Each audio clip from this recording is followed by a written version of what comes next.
জাতীয় দলে ফিরতে শুধু মরিয়াই নন, একই সাথে আত্মবিশ্বাসী। তবে সাব্বির রহমান এবার ফিরতে চান পাকাপোক্তভাবে, যাতে জাতীয় দলকে সার্ভিস দিতে পারেন আরও ৫ বছর। খেলোয়াড়ি জীবনে উত্থান পতনের সাক্ষী হলেও ভক্তদের তুমুল জনপ্রিয় এই ক্রিকেটার এখনও মুগ্ধ হন সমর্থকদের ভালোবাসায়। ৩৩ বছর বয়সী এই ক্রিকেটারের বিশ্বাস, দেশকে এখনও অনেক কিছুই দেওয়ার আছে তার।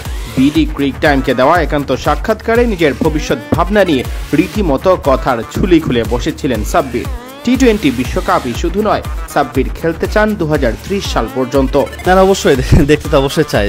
আমার তো এখন ক্যারিয়ার শেষ হয় না এবং আমার বয়সও বেশি না যে আমি এখন রিটায়ারমেন্ট চলে যাব। আমার কাছে ক্যাপেবল টাইম আছে বাংলাদেশকে সার্ভ করার জন্য। আমার টার্গেট হচ্ছে 2026 না, আমি আরও 5টা বছর ন্যাশনাল লেভেলে সার্ভিস করতে পারি, সার্ভ দিতে পারি, দেশকে সার্ভ করতে পারি।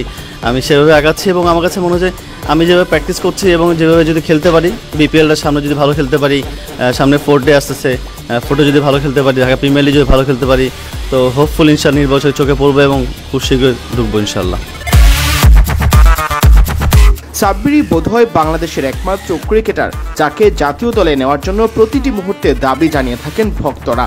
বিশেষ করে টি-20 ফরম্যাটে এখনও তার আবেদন দেখছেন অনেকে। ঘরোয়া ক্রিকেটে সাব্বির যখন কোনো ম্যাচ খেলেন, সরাসরি সেই খেলা দেখতে হুমড়ি খেয়ে পড়তে দেখা যায় সোশ্যাল মিডিয়াতেও। সমর্থকদের এই ভালোবাসা মুগ্ধ করে এই ব্যাটারকে। তারা ভালোবাসে, এটা হচ্ছে আসলে আমার একটা নিয়ামত, আল্লাহ তাআলার একটা অশেষ রহমত আমার উপরে। আসলে ভালোবাসা তো কিনতে পাওয়া যায় না। আসলে আপনি চাইলেও আপনি একটা মানুষকে ভালোবাসতে বলতে পারবেন না যে আমি 10 টাকা দিচ্ছি, 100 টাকা দিচ্ছি, হ্যাঁ ভালোবাসা আমাকে। তো একদিন 2 দিন হতে পারে, বাট এই তো দিনের জন্য ভালোবাসা, এটা আসলে নিয়ামত এবং তাদেরকে অনেক অনেক ধন্যবাদ যে আমাকে এখন সাপোর্ট করছে, ভালোবাসছে। আপাতত যেখানেই খেলুন না কেন, সাব্বিরের লক্ষ্য একটাই, খেলা উপভোগ করে যাওয়া। এই উপভোগ যেন তার কাছে ঔষধের মতো।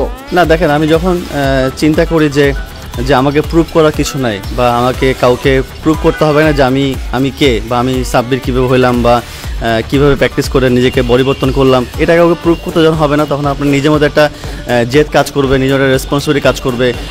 তখন এই ক্ষেত্রে থেকে আমার কাছে মনে হচ্ছে আমি লাস্ট 2 বছর ধরে এভাবে চিন্তা করছি যে ন্যাশনাল টিমে হোক বা এই টিম হোক বা যে টিমে হোক না কেন, বা টেনিস বল হোক না কেন, আমি সবসময় যেন ভালো চেষ্টা করবো খেলার জন্য। আর আমি প্র্যাকটিসটা করছি এভাবে যে ওই যে বললো যে কাউকে প্রুভ করার জন্য না, নিজেকে সান্ত্বনা যাওয়ার জন্য, নিজেকে ভালো রাখার জন্য, নিজেকে এনজয়মেন্ট করার জন্য। তো আমার কাছে মনে হচ্ছে এনজয়মেন্টটাও খুব ইম্পর্টেন্ট। লাস্ট 2 বছর খুব এনজয় করছি, যেখানে খেলছি, দেশে খেলছি, বাইরে খেলছি, যেখানে খেলছি, যে ফর্মেটে খেলছি না কেন, চেষ্টা করছি নিজেকে এনজয় করার জন্য। আই হোপ যে এটাই আমার কাছে মেডিসিন মনে হয় আমার কাছে।